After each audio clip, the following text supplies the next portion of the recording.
Hello students, તો બળનો આઘાત જોઈ ગયા બાદ આઈ થિંક તમને એકદમ ઈઝી લાગ્યો હશે, આવડી જ ગયો હશે, કારણ કે બળનો આઘાત જે છે એ વ્યવહારમાં આપણે અનુભવીએ છીએ, દરરોજની રોજબરોજની ક્રિયામાં આપણે અનુભવીએ છીએ, બરાબર. હવે આપણે એક ક્વેશ્ચન જોઈએ તો બળ જે છે, બળનો આઘાત જે છે એ આપણે ન્યૂટનની ગતિના બીજા નિયમ પછી જોયો છે. તો બીજો નિયમ શું કહે છે? તો F = ma, બળ અને પ્રવેગ વચ્ચે સંબંધ ધરાવે છે, બરાબર. બીજો નિયમ જે છે F = ma, બળ અને પ્રવેગ સાથે સંબંધ ધરાવે છે. પણ આ બળ જે છે, આ બળ ઉત્પન્ન કેવી રીતે થાય, બરાબર, એ સૌથી મોટો ક્વેશ્ચન હતો. તો એના જવાબ આપતા ન્યૂટને કહ્યું કે બળ જે છે એ હંમેશા બે પદાર્થો વચ્ચે લાગે છે, કોઈ દિવસ બળ એકલું લાગતું નથી. હવે એ કેવી રીતે?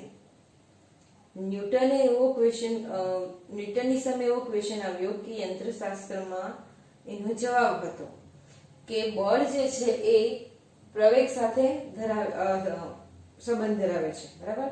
તો બળ એ જે છે, બાહ્ય બળ છે, એ કેવી રીતે ઉત્પન્ન થાય છે?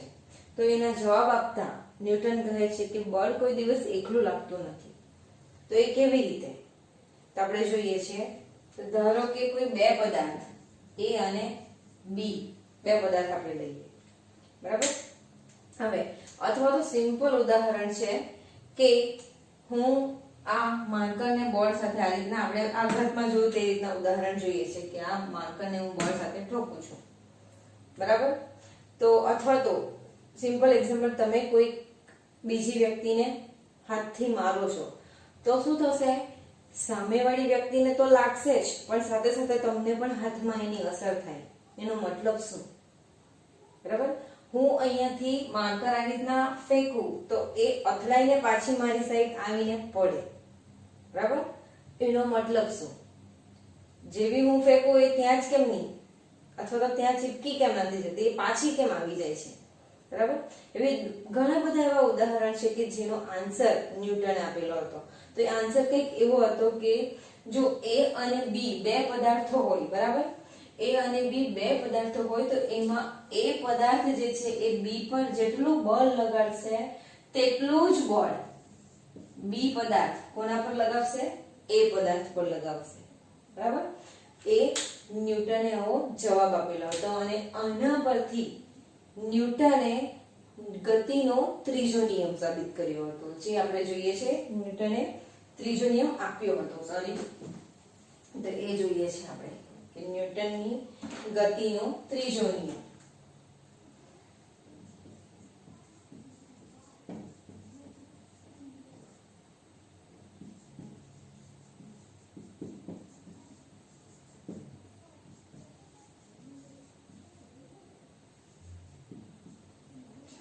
ન્યૂટનની ગતિનો ત્રીજો નિયમ. હવે નિયમ જે છે એ આપણે જોઈએ છે. તો દરેક ક્રિયાબળને હંમેશા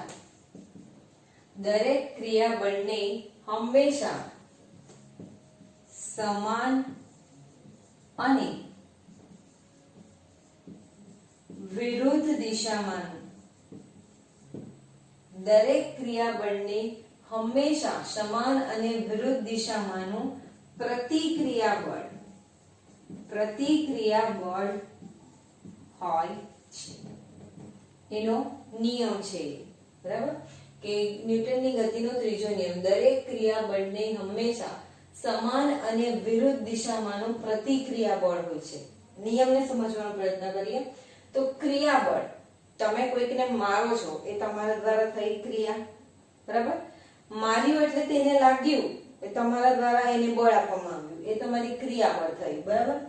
સમાન અને વિરુદ્ધ દિશામાં, તો તમે જેટલા બળથી મારો એટલા જ બળથી તમારા હાથમાં લાગે, એટલે ત્યાંથી તમને હાથમાં લાગે, એ શું થઈ? તમારી પ્રતિક્રિયાબળ, બરાબર. એના બદલામાં આપણને પણ લાગે, એ થયું પ્રતિક્રિયાબળ, બરાબર.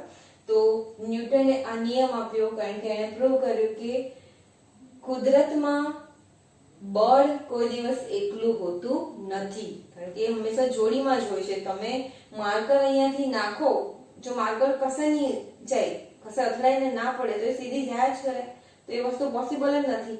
બરાબર, કોઈ પણ વસ્તુ તમે ફેંકો અને નીચે ના પડે અથવા તો કશે બીજે ન જાય, બરાબર, અથવા કશે અથડાઈને એવું થતું નથી. બરાબર, તો સામે કંઈ પણ હોય તો એ અથડાઈને નીચે જ પડશે જે હોય તે. બરાબર, તો માર્કરને તમે ફેંકો તો દિવાલથી અથડાઈને એ પડી જશે. એનો મતલબ શું કે દિવાલ પણ એના પર એટલું જ બળ લગાડે છે કે જેટલું માર્કર એના પર લગાડે છે. ખ્યાલ આવે છે? એટલે એણે કેટલાક મુદ્દા આપ્યા છે. દરેક ક્રિયાબળને હંમેશા સમાન અને વિરુદ્ધ દિશામાંનો પ્રતિક્રિયા બળ હોય છે. એ નિયમ છે અને નિયમ 1 માર્ક્સમાં પૂછાય છે, યાદ રાખજો. બરાબર, અગત્યના મુદ્દાઓ છે આના પરથી. અગત્યના મુદ્દાઓ, ત્રીજો નિયમ જે છે એ ક્વેશ્ચનમાં એવી રીતના પૂછાય છે, ન્યૂટનની ગતિનો ત્રીજો નિયમ આપી અગત્યના મુદ્દા સમજાવો.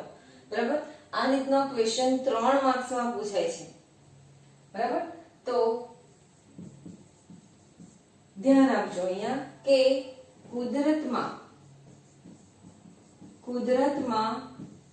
બળ કોઈ દિવસ ક્યારેય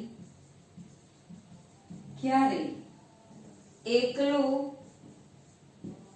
હોતું નથી. કુદરતમાં બળ ક્યારેય એકલું હોતું નથી, એટલે કે એક જ વ્યક્તિ ક્યારેય એકલી બળ લગાવી શકતી નથી. બરાબર, આપણે પોતાની જ વાત કરીએ તો પણ આપણે જે છે, આપણે જે કઈ ક્રિયા કરે છે એ પણ આપણું મગજ રિસ્પોન્સ આપે તો થઈ શકે, બાકી થઈ શકે નહીં. ત્યાં પણ બે વસ્તુની જરૂર પડે જ છે. ખ્યાલ આવે છે? તો કુદરતમાં બળ ક્યારેય એકલું હોતું નથી. બળો હંમેશા જોડીમાં જ હોય છે. બરાબર, આ એનું એક પહેલું વાક્ય છે. ઉદાહરણ તરીકે આપણે જોઈએ તો, ઉદાહરણ કે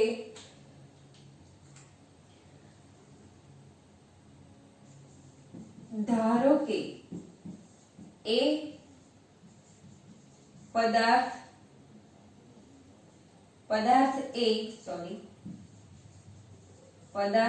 એ જેમ કે પદાર્થ એ બી પર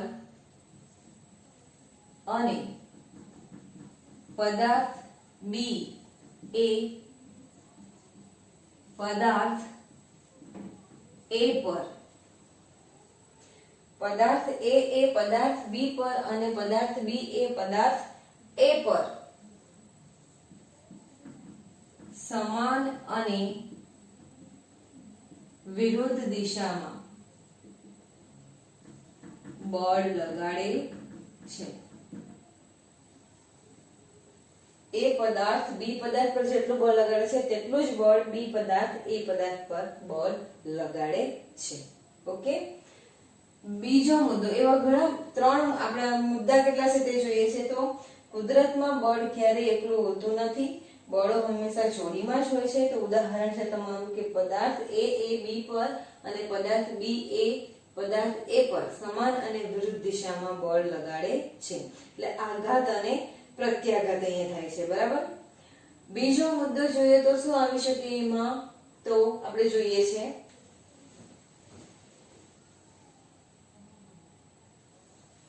તો બીજો જે મુદ્દો છે એનો પહેલો મુદ્દો છે કે કુદરતમાં બળ ક્યારેય એકલું હોતું નથી, બળો હંમેશા જોડીમાં જ હોય છે. જેમ કે પદાર્થ એ પદાર્થ બી પર જેટલું બળ લગાડશે તેટલું જ બળ પદાર્થ બી એ પદાર્થ એ પર બળ લગાડે છે, પરંતુ કેવું? સમાન અને વિરુદ્ધ દિશામાં. કારણ કે ધારો કે આ એ છે અને આ બી છે, તો એ પર આ જેટલું બળ લગાડશે તેટલું જ બળ બી એ પર લગાવશે. ઓકે, પણ આ સમાન અને આનું થયું વિરુદ્ધ દિશામાં.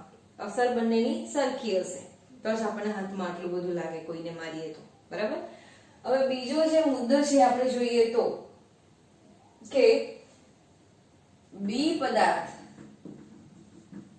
પદાર્થ વડે એ પરનું બળ અને એ પદાર્થ વડે બી પરનું બળ એક જ ક્ષણે લાગે છે, એક જ ક્ષણે લાગે છે, બરાબર. જોજો અહીંયા બી પદાર્થ વડે એ પરનું બળ અને એ પદાર્થ વડે બી પરનું બળ એક જ ક્ષણે લાગે છે. એટલે તમે આ રીતના કરો તો માર્કર અને બળ વચ્ચે એક જ ક્ષણે એક સરખા ટાઈમે આ પણ આના પર બળ લગાડશે ને આ પણ આના પર બળ લગાડશે. આ બંને માર્કર હું આ રીતના ઠોકું છું, બરાબર. ઠોકીને આ રીતના કરી નાખું છું તો બંને પદાર્થ એકબીજા પર એક જ સમયે બળ લગાડશે. ઓકે, ચલો બીજો મુદ્દો જોઈએ. તો આમાં બે મુદ્દા થયા. હવે ત્રીજો મુદ્દો કે ક્રિયાબળ અને પ્રતિક્રિયાબળ. ક્રિયાબળ અને પ્રતિક્રિયાબળ એક જ પદાર્થ પર નહીં પરંતુ બે જુદા પદાર્થ પર લાગે છે. ક્રિયાબળ અને પ્રતિક્રિયાબળ એક જ પદાર્થ પર નહીં પરંતુ બે જુદા પદાર્થ પર લાગે છે. એટલે કે FAB બળ છે, બરાબર. FAB બરાબર -FBA આ એનું ઇક્વેશન છે, બરાબર. FAB -FBA એનો મતલબ શું? તો જ્યાં FAB એ શું છે? તો B વડે A પર લાગતું બળ અને FBA એટલે A વડે B પર લાગતું બળ. એટલે તો તમને વાક્ય અહીં આવી રીતે આપે છે કે ક્રિયાબળ અને પ્રતિક્રિયાબળ એક જ પદાર્થ પર નહીં પરંતુ બે જુદા પદાર્થો પર લાગે છે. કારણ કે બળ લાગવા માટે હંમેશા બે પદાર્થો જરૂરી છે. કારણ કે બળ કુદરતમાં બળ કોઈ દિવસ એકલું હોતું નથી. ક્લિયર? ત્રીજા નિયમ જે છે કે દરેક ક્રિયાબળને હંમેશા સમાન અને વિરુદ્ધ દિશામાંનું પ્રતિક્રિયા બળ હોય છે. તો આ તમારું ક્રિયાબળ થયું FAB -FBA એટલે સમાન અને સમાન પણ કેવું વિરુદ્ધ દિશામાં હોય છે, બરાબર. એટલે આનું ઇક્વેશન થયું કે F -F, બરાબર. કે એક પદાર્થ જેટલા બીજા પદાર્થ પર જેટલું બળ લગાડે તેટલું જ બળ બીજો પદાર્થ પહેલા પદાર્થ પર બળ લગાડે છે, બરાબર. તમને ખ્યાલ નહીં આવે તો અહીંયા જુઓ બી પદાર્થ B વડે A પર લાગતું બળ અને અહીંયા A વડે B પર લાગતું બળ એકદમ ઈઝી છે. ઓકે, તો આ તમારા જે ક્વેશ્ચન છે ન્યૂટનની ગતિનો ત્રીજો નિયમ એ 3 માર્ક્સમાં પૂછાય છે. ફક્ત નિયમ જે છે એ શોર્ટ ક્વેશ્ચનમાં પૂછાઈ શકે છે અને જો 3 માર્ક્સમાં પૂછાય તો એ સાથે ન્યૂટનની ગતિનો ત્રીજો નિયમ લખી અગત્યના મુદ્દાઓ સમજાવવા આ રીતના ક્વેશ્ચન હોય છે જેમાં આ રીતના મુદ્દા તમારે લખવાના હોય છે. ઓકે, તો ધ્યાનથી વાંચવું, સમજવું, મેમરાઇઝ કરવું અને પ્રેક્ટિસ કરવી. Okay, thank you.